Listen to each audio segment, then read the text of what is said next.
La semaine écoulée, le Parlement du Burundi a massivement approuvé un projet de loi prévoyant que le pays se retire de la CPI, la Cour pénale internationale.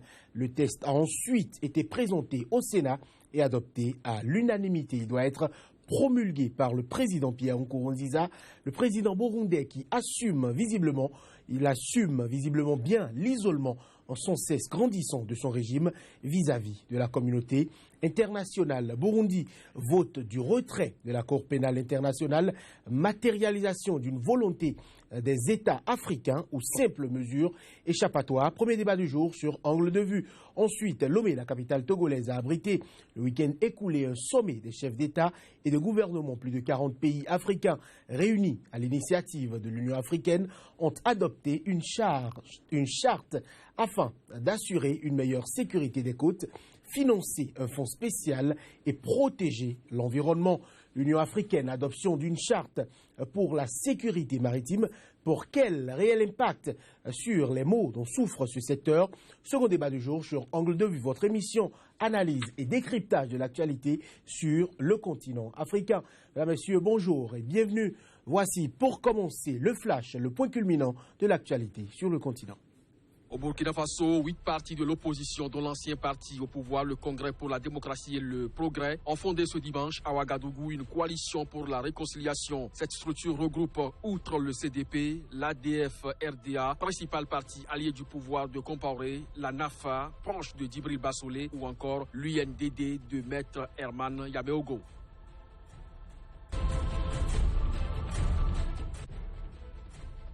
Au Malawi, le président Peter Mutharika est de retour au pays dimanche après un séjour de plusieurs semaines aux États-Unis. Il s'était envolé pour New York et avait prononcé le 25 septembre un discours devant l'Assemblée générale de l'ONU. Depuis cette date, il n'avait plus donné signe de vie, suscitant des incertitudes sur son état de santé.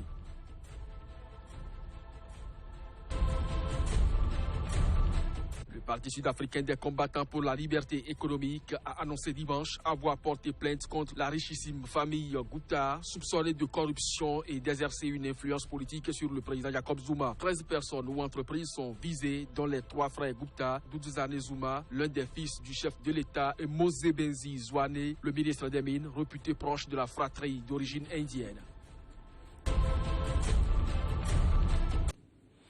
Burundi vote du retrait internationale, matérialisation d'une volonté des États africains ou simple mesure échappatoire. Premier débat du jour qui prend place juste après ceci.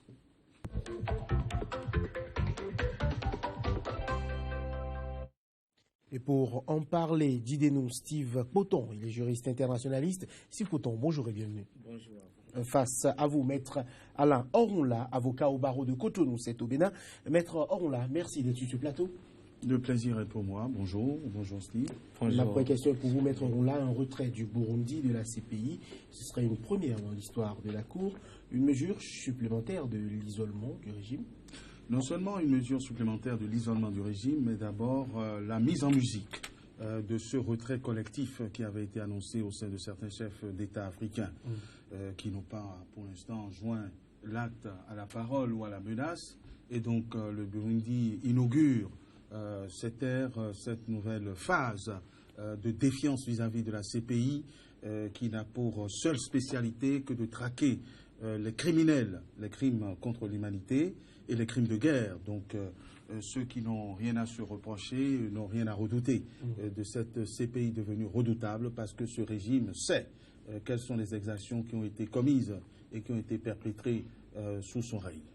Alors, dis-nous, M. Poton, quelle est votre appréciation de cette volonté affichée du régime du président Pierre Nkurunziza de se retirer de la CPI? D'abord, il faut noter simplement qu'il s'agit de l'exercice de la souveraineté internationale de Burundi et que la CPI a été instituée par un traité auquel Burundi a participé. Et a donné son accord de volonté. Il est prévu aussi dans le mécanisme de la CPI les conditions dans lesquelles un État peut décider de se retirer de la CPI. Et donc, la participation à la CPI, c'est la manifestation, en quelque sorte, de l'expression de la souveraineté internationale de Burundi et le retrait aussi c'est l'expression de la souveraineté internationale du Burundi. C'est le Burundi qui a décidé de consentir, c'est le Burundi qui peut décider de quitter la CPI. Donc je pense que c'est aussi simple que ça. Ok. Maître Aleronla, sur les 110 députés présents à l'Assemblée, 94 ont voté oui, 14 se sont abstenus et seulement 2 contre. C'est quand même une expression de la manifestation populaire. C'est une erreur de croire que c'est l'expression de la manifestation populaire. Pourquoi? Dès lors Pourquoi? Que le régime en place est contesté. Il est controversé. Je me dois de vous rappeler que ceux qui sont actuellement au pouvoir ont forcé le passage. Et c'est d'ailleurs ça qui pose problème et qui biaise la logique. Donc c'est l'expression de la frange acquise au régime du président Nkurunziza. Vous voulez parler du CNDD-FDD? Ce n'est pas l'expression du peuple, puisque le peuple n'a pas pu s'exprimer. Le peuple a été pris en otage. Le peuple, dans une immense majorité, même si ce n'est pas la majorité écrasante, a voulu que la constitution dont le Burundi s'est doté fût respectée et qu'il y ait alternance. Donc on ne peut pas parler de légitimité de la démarche adoptée par le régime du président Nkurunziza. Parce que ce régime parle au nom du Burundi par la force et ce n'est pas forcément par la démocratie. Ceci étant, je dois préciser que c'est vrai, un pays adhère et un pays se retire. Mais si ce pays veut se retirer, il n'a qu'à bien réfléchir à pourquoi il a adhéré. Il a adhéré parce qu'il a voulu se mettre dans le concert des nations. C'est un traité international qui n'a pas eu pour vocation de ne traquer que les chefs d'État africains, mais de traquer les chefs qui seraient auteurs présumés de crimes contre l'humanité. Et aujourd'hui, qu'est-ce qui motive? Parce que quand il y a des motifs à l'adhésion, il faut des motifs au retrait. La motivation principale du retrait, telle qu'annoncée officiellement, c'est que le Burundi, à l'instar de quelques autres États africains ou de chefs d'État africains, pense que la CPI a été instituée rien que pour leur faire du tort, pour leur causer des ennuis, et que c'est un instrument à la disposition des puissances occidentales. Force est cependant de faire observer que la CPI n'est jamais venue au Bénin. La CPI n'est pas encore allée au Nigeria, la CPI n'est pas allée au Togo, la CPI n'est pas allée au Sénégal. La CPI est allée là où il y a des exactions, là où des crimes contre l'humanité se perpètrent, sont en train d'être commises. Et c'est le cas du Burundi. Alors, malheureusement, non seulement la démarche n'est pas motivée par le respect du droit, il ne suffit pas d'avoir des droits et des prérogatives pour les exercer, et encore faut-il que l'on ait des raisons valables, et celles qui sont avancées sont discutables, il y a du pour, il y a du contre. Moi je pense que c'est tout simplement une manière de vouloir éluder les responsabilités internationales et les responsabilités vis-à-vis de l'humanité, mais ce retrait est vain parce que il y a des enquêtes préliminaires qui sont déjà ouvertes et qui donnent compétence au procureur et à la CPI d'examiner toutes les exactions qui ont été commises pendant la période critique, la période suspecte, au cours de laquelle le président Nkurunziza s'est maintenu au pouvoir sans droit ni raison légitime. Oui, en fait, il faut repréciser le contexte pour ne pas dire recadrer un peu le débat. Je ne pense pas que le débat soit sur la situation politique au Burundi, mais le débat aujourd'hui entre ce que est le fait qu'il y a un rapport entre un État souverain, un État indépendant qu'est le Burundi, et nous n'avons pas vocation à choisir les dirigeants. Non, c'est au peuple burundais de choisir ses dirigeants et de dire ceux qui doivent parler en son nom et ceux qui doivent répondre en son nom. Et donc, par rapport à une organisation internationale et juridiction internationale par conséquent qu'est la CPI. Et le Burundi a estimé que le contrat qu'il a avec cette organisation, à travers son adhésion, ce contrat n'est plus respecté. Les motivations réelles. En fait, il faut constater que la CPI a un comportement vis-à-vis de l'Afrique et qui mérite qu'on pose le débat juridiquement. Ça n'a rien à voir avec les droits de l'homme. En fait, quand on parle du droit pénal... Vous pensez que la CPI est une juridiction taillée pour l'Afrique? Non. J'irai au-delà même. J'irai au-delà même. Les principes élémentaires du droit pénal sont violés par la CPI en Afrique. Parce que, comme le sait bien Maître Oumla, s'il y a une infraction, pardonnez-moi, excusez-moi un peu, mais c'est à partir d'une infraction qu'on cherche les auteurs. Mais ce qui se passe avec la CPI, en tout cas, le comportement de la CPI en Afrique aujourd'hui, c'est quoi? La CPI a déjà les coupables, les auteurs d'abord, avant d'aller chercher l'infraction. Donnez des exemples précis. Le cas burundais, et il y a le cas burundais, par exemple. Il y a 3 déclarations du bureau du procureur, à travers la procureure Mme Bensouda, qu'il ne faut pas oublier. Il y a la déclaration du 8 mai 2015, la déclaration du 6 novembre 2015, et maintenant la déclaration du 26 avril 2007. Déjà dans la déclaration du 8 mai 2015, où il n'y a même pas encore eu les élections, Mme Bensouda a dit qu'il avertit déjà les autorités qu'elle pourrait... Non, la CPI n'a pas ce mandat. La CPI est une juridiction complémentaire. C'est-à-dire quoi? C'est quand il y a crime, il faut qu'il y ait d'abord crime contre l'humanité. Et s'il y a crime contre l'humanité et que les juridictions nationales, ou bien il n'y a pas eu des juridictions régionales qui sont saisies de ces crimes-là et qui sont en train de juger ces crimes-là, là, la CPI peut venir. Mais déjà, on part en élection, mais quand même, pourquoi la CPI n'a pas averti les autorités françaises par rapport aux élections à venir? Pourquoi la CPI n'a pas averti les autorités géorgiennes par rapport aux élections à venir? Maître Léon, les autorités burundaises estiment que la CPI est un instrument qui est en train d'être utilisé pour essayer de renverser le pouvoir. Renverser, c'est petit, déstabiliser certains États africains. Écoutez, chacun y va de ses arguties. Il leur a fallu plus de 14 ans d'appartenance à la CPI avant de s'en rendre compte. Et c'est troublant que ce soit au moment précis où les alertes sont données et que l'on voudrait rechercher les auteurs présumés d'exactions et de crimes contre l'humanité, que cet argument apparaisse. En fait, de vouloir recadrer les débats, j'ai bien peur qu'on passe à côté. Parce qu'il y a la CPI, qui est la Cour pénale internationale, qui ne statue que lorsqu'elle est saisie. Et il y a le bras armé de la CPI, qui est le parquet de la CPI, le procureur de la CPI, qui n'a pas besoin d'attendre que les crimes soient commis, soient perpétrés, avant de donner l'alerte. Ça s'appelle un principe élémentaire de précaution. Et je suis navré. C'est vrai, la CPI est financée à plus de 80% par d'autres pays, ce qui est tout à fait normal, compte tenu de l'état de délabrement de nos économies. Ce n'est pas leur faute.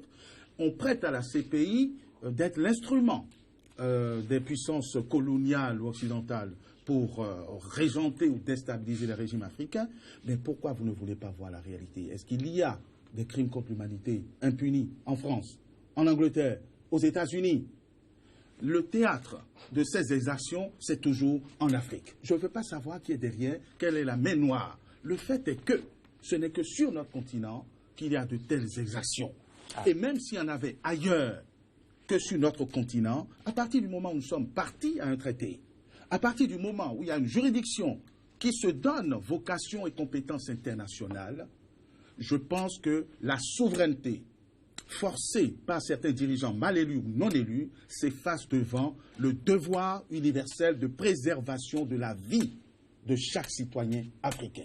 Alors, la CPI a tous les défauts, elle est au service des régimes occidentaux, etc.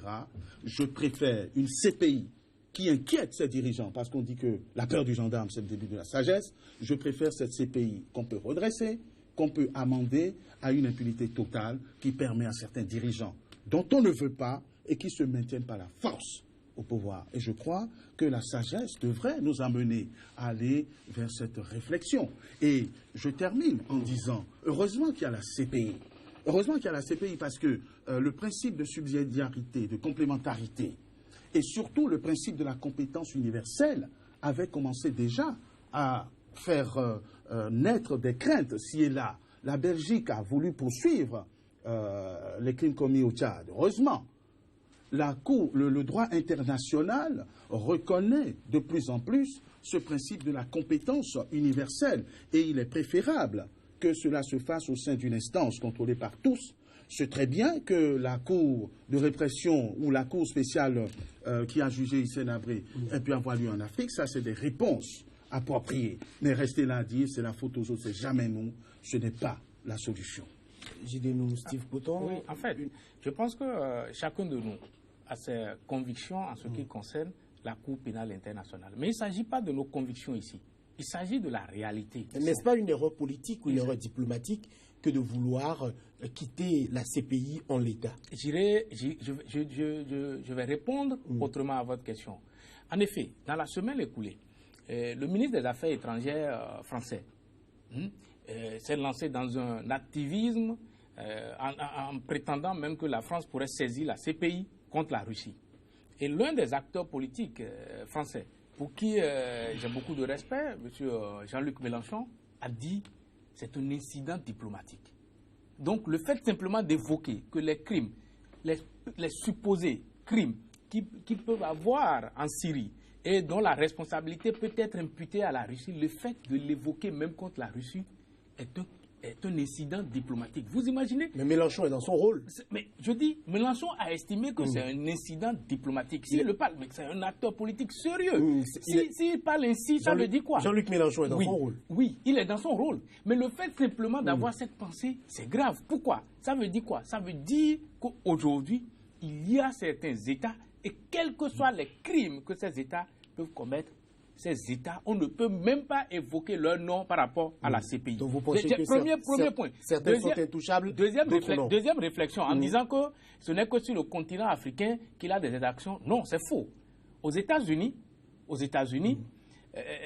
la police tue les Noirs, je pense, plus que aucune autre maladie. C'est possible.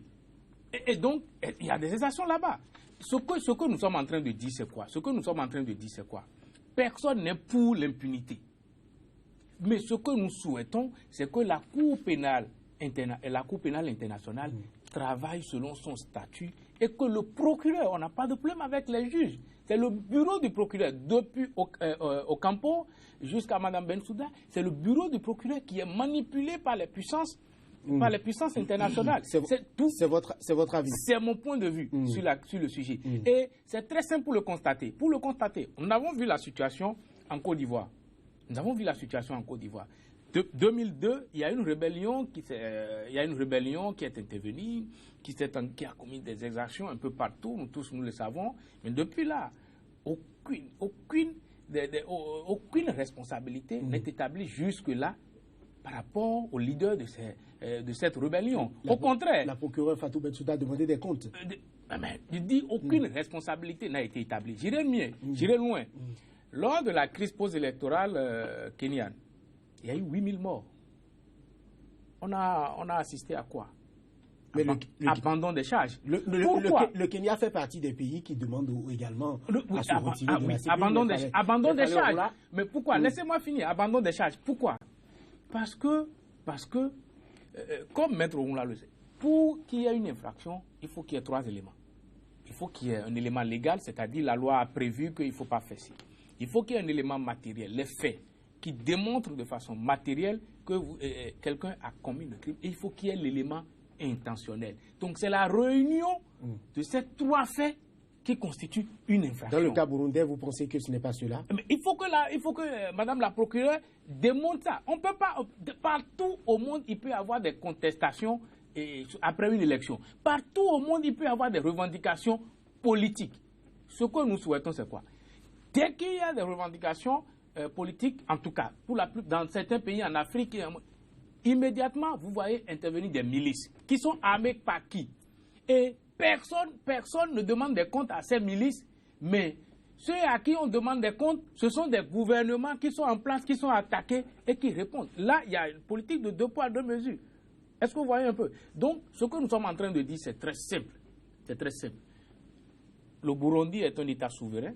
Le Burundi a adhéré à la CPI et le Burundi a décidé de se retirer de la CPI. Maintenant, il y aura des conséquences politiques et il y aura des conséquences juridiques. Encore que le retrait du Burundi n'aura pas grand effet sur la procédure en cours au Burundi. Si procédure il y a. C'est évident. Si procédure il y a. Il y a procédure.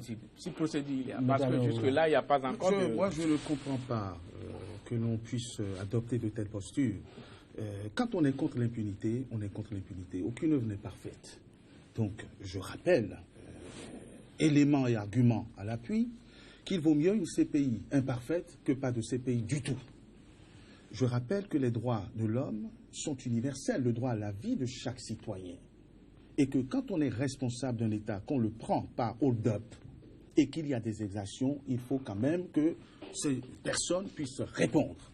Et il y a un flou, une confusion qui est entretenue entre la matérialisation de l'infraction et les poursuites. Le procureur ne dit pas qui est coupable, qui n'est pas coupable. Quand il y a des faits, quand il y a des soupçons de commission d'infraction, le procureur poursuit et amène devant la CPI. Et c'est devant la CPI, dans le respect des règles de droit, parce que nul n'a eu à se plaindre véritablement des jugements qui ont été rendus. C'est la CPI qui décide si les charges apportées par le procureur sont ou non fondées et peuvent justifier accusation. Pourquoi voulez-vous nier l'existence, par exemple, de ce qui a pu se passer sous le président tchadien Hissène Habré? Il y a de nombreuses victimes, des milliers de victimes qui ont souffert de torture. S'il n'y avait pas eu cette mobilisation internationale du droit international, ça aurait été impuni. L'autre aurait recommencé, etc., etc. La question n'est pas de savoir si tout est parfait. Non, ce n'est pas parce qu'on n'arrive pas à juger les uns qu'on ne peut pas juger les autres. Les uns se sont montrés suffisamment forts. Bien sûr, ça compte. Parce que, comme le disait le ministre Poniatowski, la justice est comme une toile d'araignée qui laisse passer les grosses mouches et qui ne retient que les petites. Mais nous, les petits, nous voulons que cette justice aille jusqu'à nous. Et il ne faut pas faire l'amalgame. Les Noirs qui sont tués aux États-Unis ne restent pas impunis. Les Américains se battent suivant leur système. Les victimes se battent. Ouais, ça vous fait sourire. Il n'y a pas de justice parfaite. Il n'y a pas de génocide. Le génocide, c'est la planification et l'organisation de crimes massifs en raison de l'ethnie, etc., etc. Ce n'est pas la même chose. Que la justice américaine soit soupçonnée de racisme et de lacisme vis-à-vis des Noirs, il n'en demeure pas moins que c'est un président noir qui a présidé aux destinées des États-Unis pendant 2 mandatures. Alors, il ne faut pas semer, il ne faut pas d'amalgame. Et il y a génocide au Burundi. Il ne faut pas d'amalgame. Monsieur, on n'a pas encore parlé de génocide, on a dit enquête préliminaire. C'est des soupçons d'infraction. On n'a pas encore dit qu'il y a infraction. Et le fait, parce qu'il y a enquête, de chercher à se soustraire à cette œuvre. Et je vous rappelle, M. Couton, la CPI n'inquiète pas le Bénin. Le Bénin n'a pas demandé. Le Bénin a-t-il demandé son retrait de la CPI? Le Sénégal a-t-il demandé son retrait? Les pays où les choses s'organisent plus ou moins bien n'ont rien à craindre. Il n'y a que les suspects. Ceux qui savent qu'ils sont suspects et qu'on pourrait venir les inquiéter, qui ont peur de la CPI. Moi, je n'ai pas peur de la CPI. Maître Onla, pourquoi cette volonté de certains États africains? Quand même, l'Afrique du Sud s'est prononcée. Il y a aussi le Kenya qui s'est prononcé, il y a eu Maya parti avec la CPI. Certains États africains, on a le sentiment aujourd'hui que ces États n'ont plus envie d'appartenir à ce traité-là et d'être sous le joug de cette justice internationale. Mais d'abord, vous connaissez ma position sur la question. Nos dirigeants, ils sont là, on n'y peut rien. Mais leurs actions sont généralement très peu mues par l'intérêt du pays auquel ils appartiennent. Il y a eu cette diatribe selon laquelle la CPI ne veut abattre que les chefs d'État africains. Omar el-Béchir, wanted, mais accepté dans toutes les capitales africaines. Le président Uhuru Kenyatta, écoutez, lui, il est bien placé pour parler, puisqu'il a été blanchi. Ne me demandez pas dans quelles circonstances et dans quelles conditions. Voilà, ça veut dire que... La poursuite aussi a été abandonnée contre son vice-président. Son vice-président, ça veut dire que... Et il y a 8 000 morts. Ce n'est pas... Écoutez, la question n'est pas de dire il y a 8 000 morts, le président paye. Il s'agit de faire des enquêtes et de dire qui peut être poursuivi, qui peut ne pas être poursuivi. En tout cas, vous ne pouvez pas vous plaindre d'une chose et de son contraire. Voilà un président qui n'a pas été poursuivi jusqu'au bout. Donc ça veut dire que la justice de la CPI n'est pas si aveugle que cela. Et quand il y a des sursauts d'orgueil, parce que lorsque le traité de Rome a été signé et ratifié, on savait très bien que c'est les autres qui financeraient, comme toujours d'ailleurs. On ne s'est pas plaint à ce moment-là.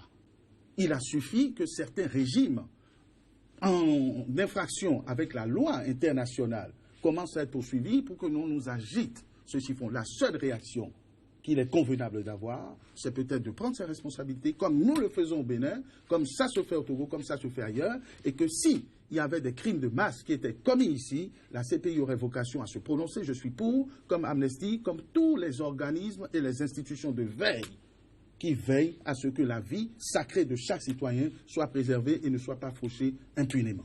Pourtant, mais ces organismes se sont prononcés, ils estiment que le régime burundais a juste envie de se soustraire à la justice internationale et qu'il y a des éléments matériels qui attestent de ce que le régime du président Pierre Nkurunziza a commis des exactions qui méritent que la Cour pénale internationale s'attarde sur le cas burundais. Je ne pense pas que ça soit juste. Pourquoi? Simplement parce que le Soudan, d'Omar el-Béchir, n'est pas signataire du statut de Rome. N'est pas signataire du statut de Rome, mais il y a un mandat d'arrêt international qui a été adressé contre sa personne. Et ce qu'il faut dire, c'est quoi? C'est pour ça que je dis, quelle que soit la position burundaise, le retrait du Burundi, quelles que soient les conséquences. Pourtant, vous n'avez pas répondu à ma question. C'est pas juste ce que disent ces organismes internationaux. Pourquoi? Parce que le Conseil de sécurité des Nations Unies peut autoriser le procureur de la CPI à aller enquêter dans n'importe quel pays au monde. Ça se sait. Oui, le Conseil de sécurité peut le faire. Donc, que le pays soit membre ou pas de la Cour pénale internationale. Et d'ailleurs, c'est pour ça que je rappelle le précédent soudanais. Le Soudan n'est pas membre, n'a pas signé le statut de Rome, n'a pas adhéré à la création de la CPI. Mais aujourd'hui, il y a un mandat d'arrêt international adressé par la CPI qui vise Omar el-Béchir. Que répondez-vous à une autre question selon laquelle l'Union africaine aussi a failli, parce que on a vu les pères africains du président Pierre Nkurunziza qui ont été soit froidement reçus ou froidement traités quand ils sont allés là-bas pour essayer de dialoguer. On a aujourd'hui l'impression que le régime du président Nkurunziza est un régime qui préfère ne traiter avec personne. Que faire aujourd'hui, Steve Poton, pour empêcher des exactions? Parce que aussi bien dans le camp du président Nkurunziza que dans le camp des opposants, il y a des exactions au Burundi. Que faire pour sécuriser les populations civiles? La première des choses pour sécuriser les populations en Afrique, c'est qu'il faut que ceux qui arment les milices,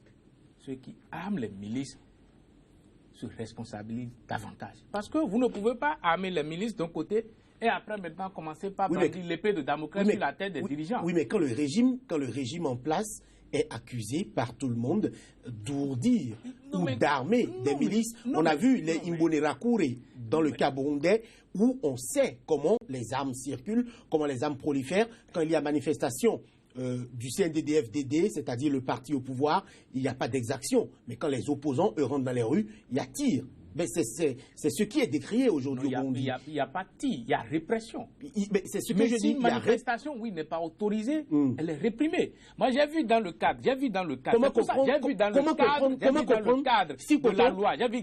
la loi sur le travail, en France, j'ai vu des scènes de guerre pratiquement. J'ai vu la police réprimander à sang. J'ai vu ça. Est-ce normal que ce soit uniquement des manifestations d'opposants qui soient réprimées? Donc, la répression n'a rien à voir avec la CPI, n'a rien à voir avec ce que nous sommes en train de dire.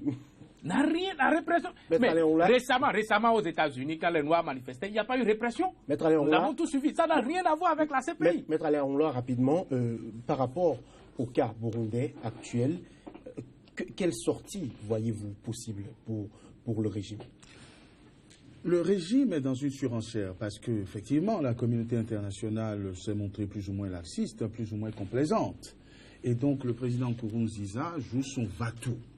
Si la communauté internationale, qui maîtrise la situation, qui en profite, qui en abuse, s'était montrée ferme dès le départ, il n'y aurait pas eu de souci et cette jurisprudence ne serait pas en train de se reproduire. Ferme en faisant quoi?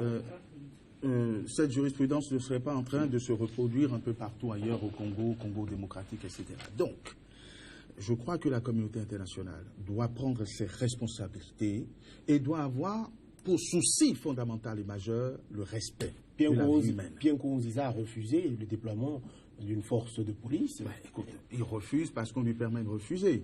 Et quand, à force de refus, le jour J, Pierre Nkurunziza, l'armée burundaise pour lui. Oui, mais l'armée burundaise ne peut rien face à l'armée du monde. L'armée burundaise ne peut déjà pas grand-chose face à l'armée rwandaise. Donc, arrêtons. Hein. Je sais que quand on veut y mettre terme, on y met un terme. Et que pour l'instant, ça arrange plus ou moins tout le monde, ou ceux qui sont en charge de prendre ce genre de décision ne sont pas encore intéressés par des incursions. Pour finir, qu'on doit en venir à l'usage de la force contre le régime burundais? Je ne pense rien. Je sais qu'il y a du laxisme, qu'il y a de la complaisance et que ce n'est pas forcément le sort de nos populations qui intéresse les uns ou les autres. Et c'est pour ça que nous plaidons pour que ce sort les intéresse plus que les intérêts économiques. Et c'est ça qui fait également le lit de la fantaisie de certains dirigeants. Je pense que même si Pierre Nkurunziza fait de la surenchère, nous aussi, nous n'avons pas intérêt à faire de la surenchère. Pourquoi? Parce que quand la situation burundaise devrait nous interpeller. Parce que c'est ce qu'on a autorisé. C'est ce qu'on a autorisé au Sénégal. C'est ça qu'on veut réprimer au Burundi. Au Sénégal, tout le monde estimait que le Wade ne pourrait plus faire un troisième mandat. Wade a demandé au juge constitutionnel d'interpréter. Les juges constitutionnels ont interprété et ont dit que sa candidature est valable. Mais Nkurunziza n'a pas révisé la Constitution pour se maintenir au pouvoir comme ce qu'a fait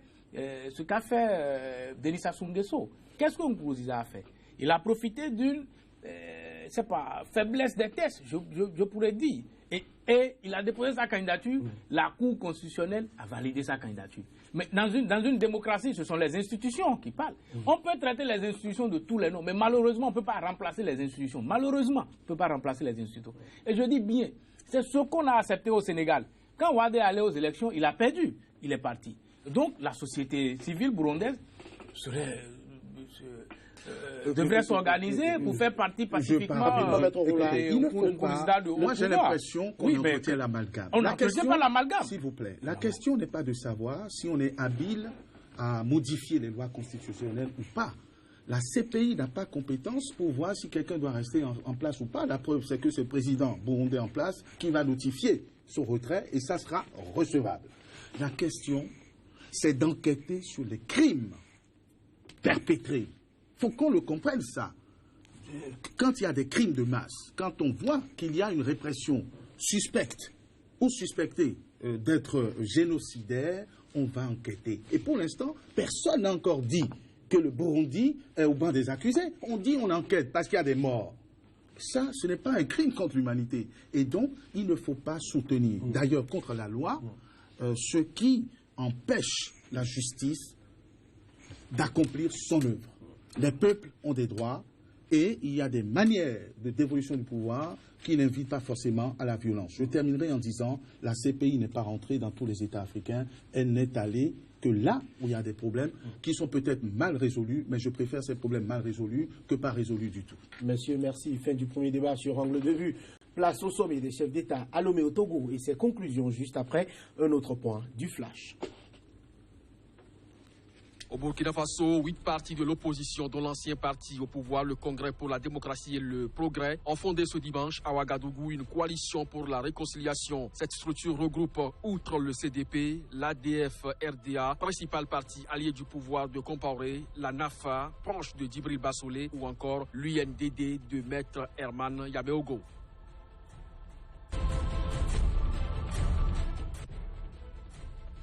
Au Malawi, le président Peter Mutharika est de retour au pays dimanche après un séjour de plusieurs semaines aux États-Unis. Il s'était envolé pour New York et avait prononcé le 25 septembre un discours devant l'Assemblée générale de l'ONU. Depuis cette date, il n'avait plus donné signe de vie, suscitant des incertitudes sur son état de santé.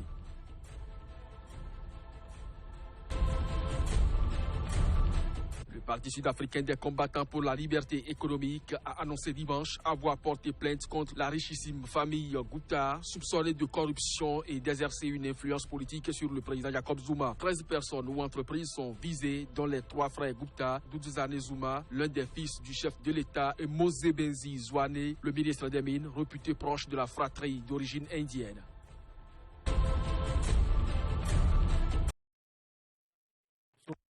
Pour la sécurité maritime, pour quel réel impact sur les maux dont souffre ce secteur? Le débat se poursuit après l'intermède.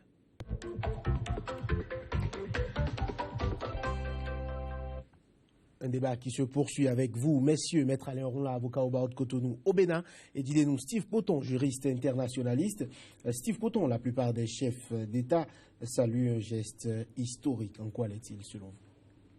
Je ne sais pas si c'est historique. Ce que je sais, et ce que j'ai vu à la télévision, c'est que c'était beau, et très beau, et ce qui suppose qu'il y ait quand même une somme importante qui a été dépensée à travers ce sommet. Et donc, ce sont les constats frappants parce que toute cette matinée, j'ai acheté la charte sur le site de l'Union africaine, je ne l'ai pas. J'ai acheté ça sur le site même du sommet, sommetdelomé.org, je ne l'ai pas. Donc, il faudrait qu'on ait la charte et qu'on voit la charte et qu'on voit vraiment si c'est historique. Mais ce que je sais, c'est quoi? C'est qu'il y a 3 ans, c'est-à-dire en 2013, les mêmes chefs d'État se sont réunis au Cameroun, à Yaoundé. Et ils ont pris les mêmes décisions, juste qu'ils ont changé un peu la tête, les mots. Et la sémantique a peut-être un peu changé, mais ils ont pris de façon substantielle les mêmes décisions et qui n'ont pas exécuté. Et donc je reste sceptique et je pense que s'il y a une historialité de l'événement, c'est que c'est comme ce qui s'est passé au Cameroun, mais c'est bien fait cette fois-ci. Le sommet budgétivore. Budgétivore parce que les indiscrétions font état de 20 milliards de francs CFA dépensés par l'État togolais, certainement plus, pour mettre les petits plats dans les grands, pour un nombre restreint de chefs d'État. Parce qu'il faut commencer par regarder cela, ils n'étaient pas tous présents. Je crois qu'il y avait une dizaine de chefs d'État. Le reste s'est fait représenter. Le Cameroun, qui était l'hôte du précédent sommet, tout aussi historique, s'est fait représenter à la dernière minute, semble-t-il, par son ministre des Affaires étrangères. Une charte dont le contenu n'est pas encore disponible, je le confirme, mais dont on sait qu'il serait contraignant, cependant qu'il ne rentrerait en vigueur qu'après la 15e ratification. Bref, il y a encore du chemin. Je veux dire que ce traité n'a pas véritablement vu le jour. Mais tout le monde dit que c'est beau, nos présidents sont déplacés, y compris le nôtre, donc on serait très malvenu. Le ministre français de la Défense s'est rendu sur les lieux, donc ça ne pouvait être que beau. Maintenant, pour la réalité, c'est vrai, c'est bien de réagir comme ça, mais nous savons tous que nous avons déjà du mal à surveiller nos frontières terrestres parce que nous n'avons pas de moyens, nous n'avons pas de coordination dans l'action. Je crois que ça va être un peu plus compliqué par voie de mer et que ça nécessite de gros moyens que les sponsors des pirates ne mettront jamais à notre disposition parce que tant que nos côtes sont poreuses, on peut y faire des incursions pour chercher tout ce que l'on veut. C'est bien, on salue tout ça, on verra. Messieurs, suivons cet élément de la rédaction de SICA, est un élément compte-rendu du sommet sur la sécurité maritime à Lomé, au Togo. Pour lutter contre la piraterie, les trafics de drogue, d'armes et d'êtres humains sur les côtes africaines, l'Union africaine a adopté samedi une charte historique pour la sécurité maritime. Cette charte oblige les pays membres de l'Union africaine signataires à protéger leur environnement, mais aussi à prévenir et à lutter contre la criminalité en mer. Unis et solidaires à un défi contemporain majeur, celui de la protection des mers et des océans, ainsi que la préservation et l'exploitation judicieuse des potentialités et des ressources dont ils regorgent.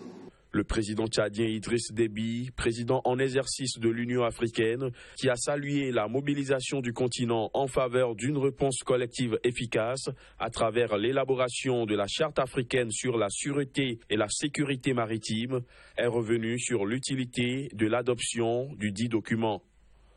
Ces menaces constituent à la fois une source d'insécurité grandissante et la cause des manques à gagner pour le continent, estimé en plusieurs milliards de dollars par an.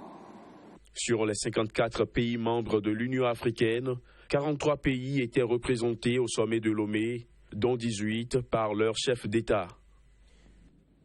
Messieurs, réaction, Maître Alain Ronla, rapidement, par rapport au contenu de ce sommet, la charte qui doit encore être ratifiée, on le sait, dit contraindre les États signataires à créer un fonds de sécurité et de sûreté maritime, mais aussi faciliter l'accès à l'information. Quand on sait qu'entre pays, ce n'est pas forcément évident d'échanger des informations sur la sécurité maritime.